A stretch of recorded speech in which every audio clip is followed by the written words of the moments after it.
Good morning and welcome to Charles Hudson Greenhouse. I'm the manager here, Melissa LaPlante. Indeed, the last name is obviously LaPlante, which is very suiting. And first name Melissa, which is actually a scientific name for lemon balm. So I am botanical all around. But let's go on in. So we are a greenhouse where we grow our own plants as well as a retail store. Hence the customer. So this is our head house. This is our retail space here, and then we can go back in the back here to look at our production area. And that's our email sign-up list if you want. So this is where our magic happens. We have this big, beautiful piece of equipment, which is known as the soil. It mixes our own soil. Yes, ma'am. We actually make our own soil. And we have a sanitation station because we have to sanitize pots and trays so that way we're not contaminating from pot to pot, so it eliminates diseases, viruses, and insects. But this is our soil that we make. We do make a few different kinds. This is actually our poinsettia mix, because poinsettias like it pretty well drained, and so we have rice hulls, we have vermiculite, we have peat moss. We have a biofungicide, and a wetting agent. The wetting agent is designed to help hydrate and keep hydrated. The rice hulls and the vermiculite is designed for drainage and to prevent compaction. And it's a little dry right now, but as you can see how soft and lovely that it is. Love it. So we put them actually in sandbags. So it's $10 a bag, and you can actually reuse the bag. So if you bring the bag back, you get a refill for $1 less. And so it's a way not to produce as much waste, as these are reusable. And we normally would have like a sticker on it to kind of tell you what it is and the ingredients. We do have 3 different types of soil mixers. We have what you saw currently there, which is poinsettias and nursery mix, which is going to have a lot more rice hulls in it for better drainage. Then we have the normal mix with less rice hulls, which is what the mums are planted in, and basically everything else. And then we have our seed starting mix. And we take out the rice hulls because it's too big of a particle size for seed. You need a small particle for seed. And so we just double up then on the vermiculite to make up for the lack of the rice hulls. So those are our 3 mixes. And a part of plants that we sell, new this year, we are now selling seed. We are now selling some chemicals, some fertilizers, pots, saucers that we've never sold before. So we are gloves, we are ever so increasing into actually what we're selling. Later here, in about another week or 2, we're going to be selling bulbs for the fall. Not a lot of tulips, mostly daffodils, which is narcissus because deer don't bother them. It will be a little loud in here because of the fan, so I will be shouting. So this is house 1. This is what I call the seasonal house because we are growing plants over the season. Right now we're growing Christmas cactus. We will be we're growing poinsettias, which we'll see in here in a little bit. Each house runs independently with a computer system. The computer system is right over here. So we can control everything in here by the settings that we want to do. So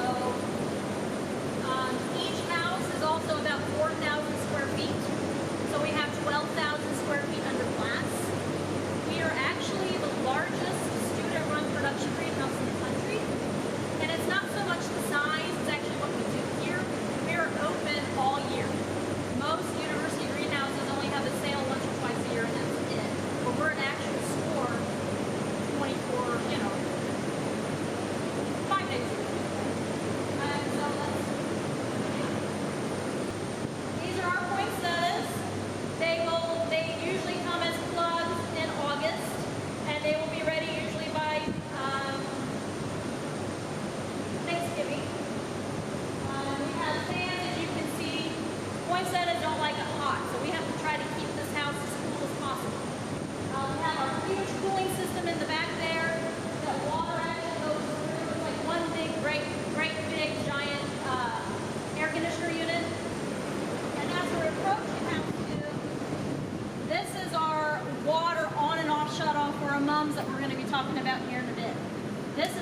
Mumtron. This is actually our fertilizer injector system, where it's actually connected to all of our piping outside to where we could turn on the water, turn this on, and it actually injects fertilizer into the water line. So that's how we actually feed them. Mums are constant feeders. They're high feeders. They love a lot of fertilizer. Right now, we are not having to fertilize them because they are starting to flower. So that's when you stop fertilizing them when you start seeing the color. So right now it's not, but it was. House 2 is our house plants house. So another unique thing about this greenhouse is we actually rent plants for events. We actually do weddings. We do a lot of events on campus. And so most of the plants you see here we actually do for rentals. We have our irrigation system in here with our baskets. So this is our irrigation system. You'll see a different system outside for the mums because we have a completely different irrigation system outside. So these are when we actually hang our ferns up and actually this is a drip irrigation. So we turn it on and it drips very slowly, and usually we have it on for about an hour or so, and that's just enough to actually really saturate that pot. And when you water, you want to saturate what you're watering. Same cooling system. This was actually currently not on as a result of it being fairly cool in here. Being the internal house, it's cooler in the summer and warmer in the winter. So as of right now, it's not needed to be on, unlike the first house. And on to our third house.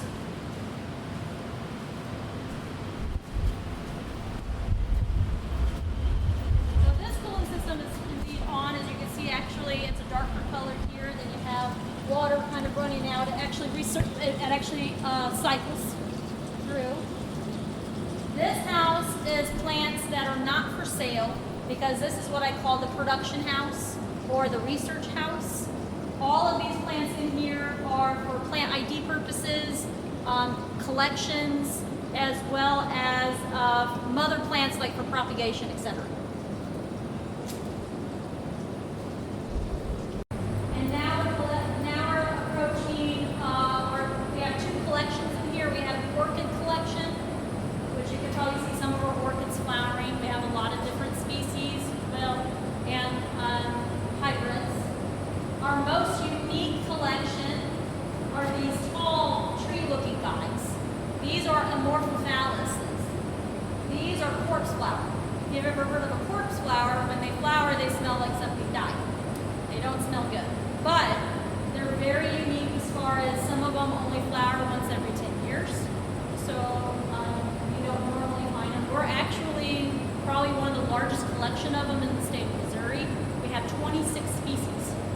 In the genus, you only have about 183 species within that genus. So the genus is actually very small compared to other genuses.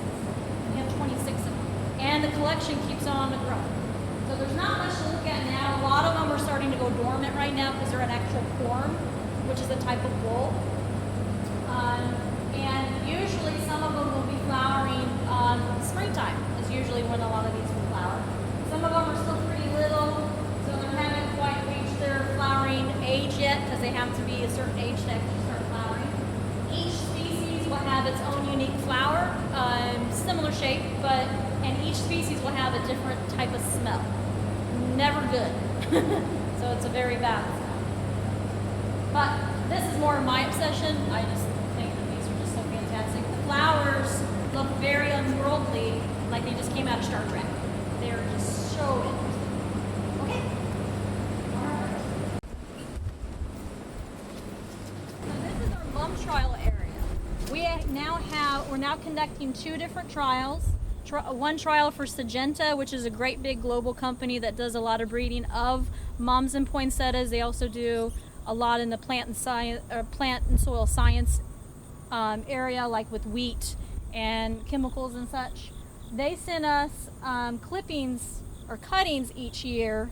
We root those cuttings into a plug and then grow them as what you see. And what they want to know is how long they bloom and when they bloom for. So we take pictures, we collect all the data for that. And then our second trial is kind of the same thing. It's from Dooman Orange, which is another great big global company who also breeds mums and poinsettias, and they want to know the same thing. They actually want to know color as well as length of bloom, time of bloom, and how well they sell in the retail market, which is kind of interesting. So we get to actually see brand new and test brand new cultivars that haven't hit the market yet. So they come here first for us to test to see how they do before they actually put on the market to sell. So some of these varieties, the brand new ones for this year, 2020, you won't see in the market for at least 2 or 3 years. But you could actually buy them here because we take part of it to do our trial and part of it we go and sell them. So some of these even have just a number to where they don't even have a name yet. Pretty interesting. Our areas of, we use this obviously for some mums, perennials, and shrubs right now. We just started doing nursery stock last year, so we do have some trees and some shrubs. But what we grow here is basically everything underneath the sun. I mean, we grow annuals, perennials, shrubs, houseplants, mums, poinsettias, Easter lilies, herbs, and vegetables. So obviously right now it's just mums and perennials and shrubs. Now is the great time where you want to plant perennials and shrubs. Fall is by far the best planting time. So let's go on over here. Oh, and what is surrounding the greenhouse is a 6-acre garden started by Dr. Svensson, who is our hort professor. And it's been created and driven by students. So everything that's in the garden, which is turf plots, which is a pergola, which is a fire pit, which is the hoop house standing right behind me, students have built. So we do have a certified native butterfly garden with 2 certifications on it, which is actually right over there. We have walking trails where we do a walk in the woods in the spring where you get to see the native flowering plants. So very cool with that. But anyway, before the beautiful gardens and greenhouse came, the greenhouse started in 04. It was built here in 04. Gardens was 08. This was actually a landfill. This was a dump. So it's amazing that we have a beautiful garden and greenhouse in a space that used to just be filled with tires and desks and Lord knows what else. But on off to our mum bed. We have the Jurassic Park fencing up because of the deer issue again. We're on weed mat to help control the weeds as well as basically for the mums as well. This is our irrigation system. It's a drip irrigation system, which my student is going to be turning on here momentarily so you can actually see how it works. We get our mums in 2 different ways. We get them in as a cutting, then we turn into a little plug, and then we pot it up to this. Or we also get them in as a plug where we don't start them. They just come in started already, but then again they come into this. Now, depending on the cultivar is going to depend on how big the mum is. Some cultivars actually stay pretty small. Some others get quite big actually. We have approximately, we got in about 6,000 mums this year. We don't have 6,000 necessarily pots because some of them we've put a few in. But yeah, we usually get about 6,000 mums in this plot. Each line holds about 120 mums. And as you can see, he is now turning on the lines. He said that this light was going to be on. Well, here we'll go over. So as the line is on, we have these at the end of them called a turret or a diverter here. Right now it's on the off mode as it has 4 posts total. Has a tall, a medium, and a short. Right now we're going to put it on the short one, and that's how it squirts out and actually into the mum. So it's actually going to be in the mum like that, watering the mum. We have it as 3 different ones to help control the water pressure in the lines. So for the end of the line there, or I should say the beginning of the line, this is actually the end of the line. The beginning of the line, we have it on the long post. That way less water comes out. in the middle of the line, we have it on the medium post where obviously medium amount of water comes out. And at the end of the line, we have it on the short post where the most water comes out. And that helps regulate pressure. So then this mum down here is going to get the same amount of water as the mum all the way down at the other end. So that's how, and we could actually walk down and I can show you how to turn them on and off. It usually takes us about an hour to water everything, which is really impressive considering the amount of mums that are here.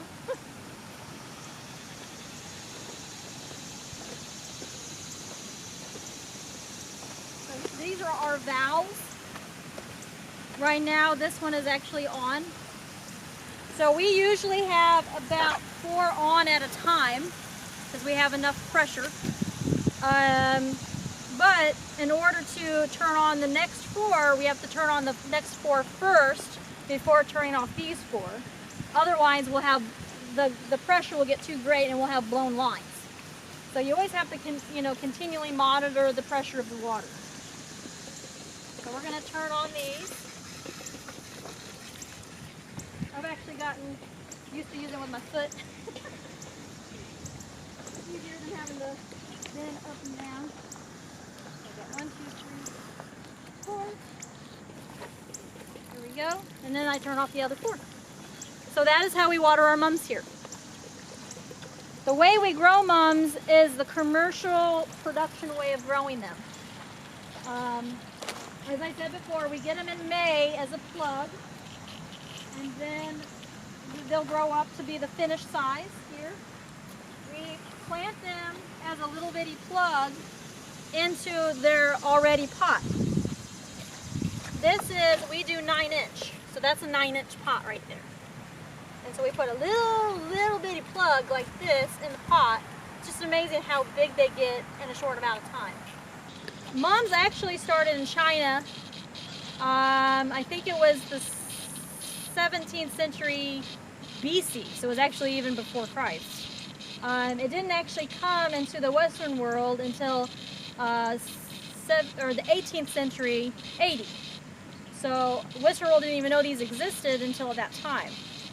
How the mums got started in the fall is actually happened in Texas.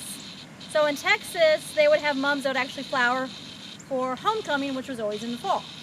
And so ladies would wear these great big football mums for football games, etc. And so that's kind of how mums got started and why you see them here this time of year now in September, October. It's from that tradition from Texas. So there are, I think we have probably about 70-ish different types of cultivars. So there is literally thousands of cultivars on the market. We do try to pick the ones that are actually going to make the best shape, the ones that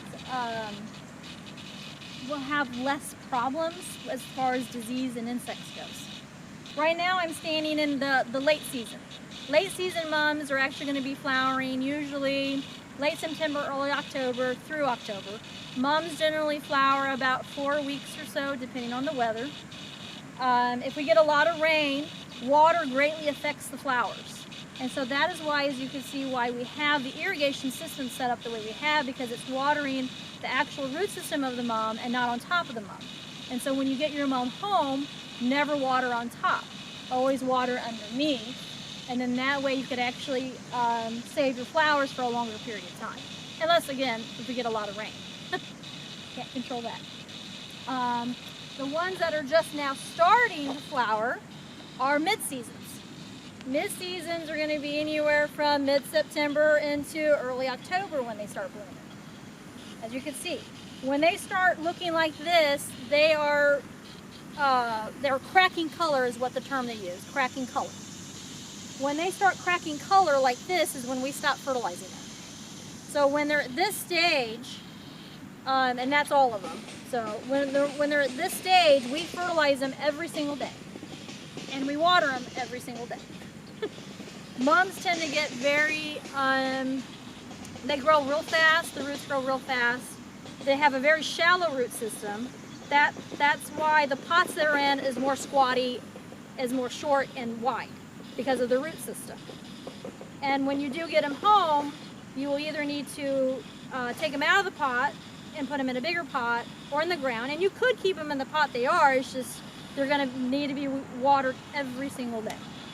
Mums do not like to be dry, they like to be moist at all times, especially when they're flowering, because that greatly can affect the flower if they stay too dry. When they're about this stage, and you see the white ones over there, we're in the early season. So mid-September is when they really start to open up and almost get full. Mums typically flower for about a month. I might have said that already. About a month, even 6 weeks depending on the weather. Mums are also known as short day plants, meaning they're going to flower when we have less than 12 hours of light. That is why they flower in the fall.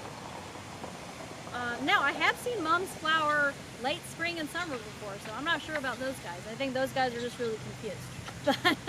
But usually in the late summer to early fall, you know, the daylight is less than 12 hours, and then that's what gets these guys to start going. It seems like temperature also kind of helps with that a little bit too.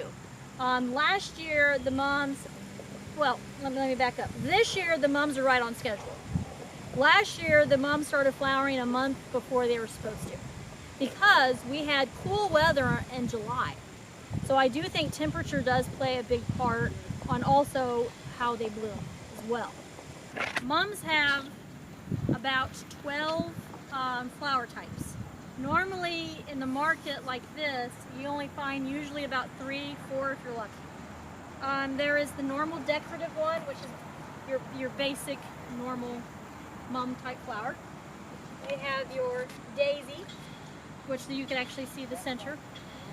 And then this one is actually called, I call it a button. It's also known as pom-pom. So again, another type of different flower. Each cultivar, and again there's thousands of cultivars of mums, each cultivar is going to have each flower is going to be a little bit different. You're going to have a little bit different size, a little different color. The mum itself could either be smaller or bigger, so each cultivar is actually a little different from each other. This one, for example, is called Gigi. It's from the Gigi series. So you have a series and then you have colors within that series. It gets a little complicated, but the Gigis are very compact, like as you can see. So they will never get to be a large mum like this, because that's not what they're not bred for. They're bred to be really compact and have this type of style of flower. And again, in that series you have about 6 different colors. This just happens to be pink. Mums also, now normally mums here in the market, as like what we're growing here for the market, these are grown only as annuals for seasonals. We do not grow them as perennials. They can be perennials. They have a potential of being perennials. And we'll talk about that a little later when we actually plant one, to show you the proper way of planting it and hopefully having the best success of them coming back. But I always tell customers it's a 50-50 shot. It really depends on the location where you plant it, the severity of the winter, and when it was planted. So, early is key. Get them in the ground as soon as possible. And location, if they're protected from the north winds, you have a better shot. Also, if you have a spot that's going to have excellent drainage, that probably gets mums more than anything, is going to be the drainage. If they don't have good drainage, they're not going to survive the winter. So, but in the market, they're only grown as an annual. So, now we could go over and look at some of the asters that are also grown the same way as mums. These are asters, which look obviously a little different than mums, but they're grown in the same fashion. They actually obviously flower now because they're again a short day plant. These are actually native asters. These are our New England asters. And these are perennial, so they will come back, unlike the mums, which is a 50-50 shot. with asters, you don't get the many different colors of mums. With the mums, there is red, bronze, orange, yellow, white, pink, lavender, purple. They're even coming out with a coral now. And there's one even called pomegranate, which is basically just a fancy word for dark red. But so they're coming out with some, especially the coral is a very interesting color. But with asters, you have just different degrees of pink and different degrees of purple and a white. And that's essentially it. But unlike the mums aren't true purple. The purples that they say are purple have some degree of pink in it. Oh, I got one left. Unfortunately, with a mum, you won't get this kind of purple. But with an aster, you do, and that's a true purple. So if you want a purple mum, you might need to get an aster. But they come in as a plug just like mums do. They're grown in the same condition as mums. Mums need full sun, a minimum of 6 hours a day. Now, if you're putting them on your front porch for the season, it doesn't matter. But when you're actually planting them, wanting them to come back, then you definitely need to have at least a minimum of 6 hours of sun. We grow different mums here as far as style, I guess. We have pumpkin mums, which are grown in pumpkin pots for decoration. We had, although we sold out, tricolor mums, where we have 3 different colors growing in the same pot. Those went real quick, and they were like this. They're massive, they're beautiful, and we'll grow a lot more of them next year so we don't sell out so early. But we sell about 4 different sizes. We have the little bitty guys that are right behind you. So we grow them from that size. We have the 6.5 inch, which is a little bigger than those. Then the next size is the 9 inch, which is basically most of them out here. This year, we're doing a couple different things. This was actually one of my students' idea, is to have a family photo spot. So you could come and actually take pictures and then have the mums in the background. So that was my student's idea. This we actually made, because some of the mums, sometimes they don't always grow as big as they should. So they stay a little small, and it's a way to actually sell some of these little bitty guys that we wouldn't sell otherwise. So if the mum fits in that, then it's only $2. I have a 9 inch mum. It has to be a 9 inch mum. So it's kind of fun. We've had kids putting their heads in with the parents taking pictures of it. So it's very family friendly here, that's for certain. Mums, as I said before, can be a perennial if it's a 50-50 shot, but if you have a much better shot if you plant it early and you use a well-drained location, and by planting with composted materials as well as a little bit of peat moss. Now, if you have really excellent soil, then you don't compost and such is not needed. We have a lot of clay soil here, which is what this is. That's clay, and so we're going to actually do a mix with our compost. Just this. This is compost, which is basically, when compost sits long enough, it actually becomes soil. This is actually compost taken from towers as well as greenhouse. So this is actually on-campus compost that we make. So I kind of already dug my hole. You don't want the hole any deeper than what the mum actually is. And the way to take the mum out of the pot is you don't ever want to take the mum like this. I kind of work my hands in underneath the mums, tip it upside down, and then take the pot off like that.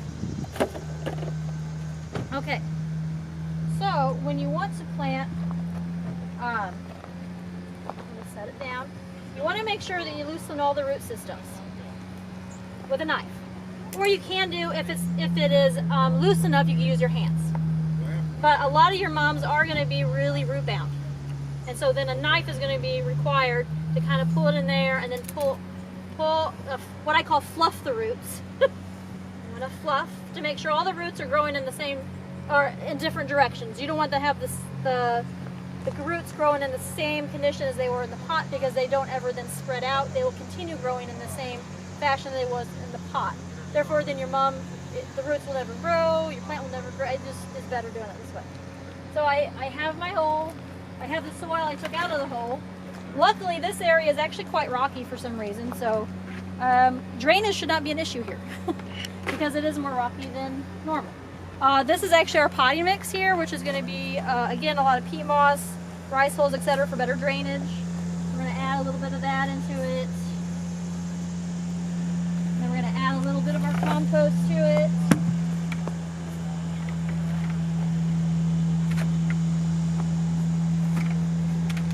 We're going to mix it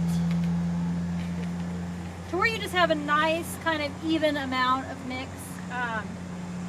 Kind of break up some of those clay spots, those clay.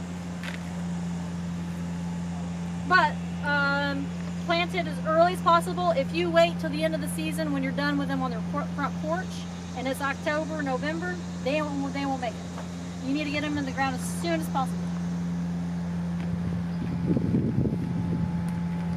So that's a pretty good mix of compost, potting mix, and the current soil I actually dug out. So we're going to add a little bit to the bottom of the hole.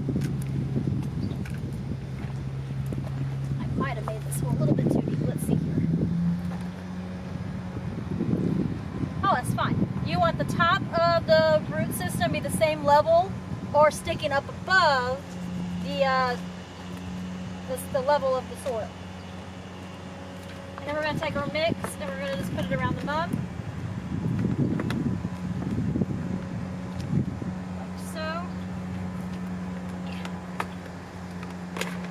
Where you're completely filling in, you do want to make your hole wider than the actual root system. That way you can actually have this around the actual roots.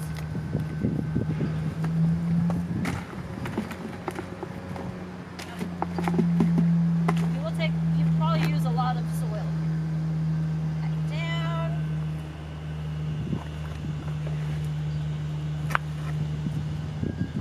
And there you go. That's how you plant them up. So, to take care of your mum when you get them at home,